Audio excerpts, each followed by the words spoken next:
कटक चाउलियागंज थाना कालियाबोदा अंचल दुई जन अभियुक्तों निकटू 257 ग्राम ब्राउन सुगर जबत करिछि पुलिस।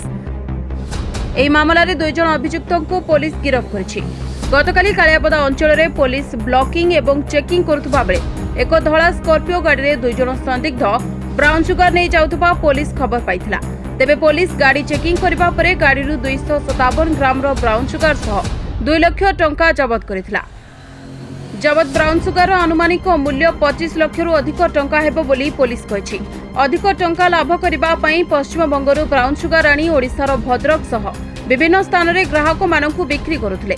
गिरफ दुई अभियुक्तों घर पश्चिम बंगर मुर्शिदाबाद जिले में बोली कटक अतिरिक्त डीसीपी कहते।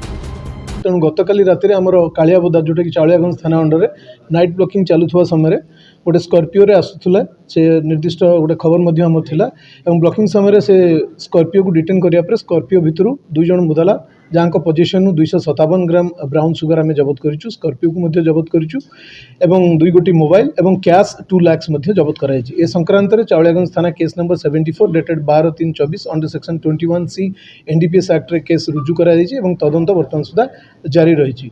आ जहाँ प्राथमिक तदंतर आम जाना पाचु ये जो 2 जन लोकों घर है 2 जन अक्यूज है आपणकर ईश्वर महाना आ बुद्धू रॉय यहाँ घर होती मुर्शिदाबाद तेणु वेस्ट बेंगल। तेणु एमाने हाँ एमाने सेठू आणिकी आसुथुले एवं सेमाने जो आनीथिबा ड्रग्स को मध्य किछि बिक्री करिके से बिक्री लब्ध अर्थ मध्य तांका पाखरे थिला जो 2 लाख टका ताकू मध्य आमे जबत करिचु। Bureau report NNS Odia.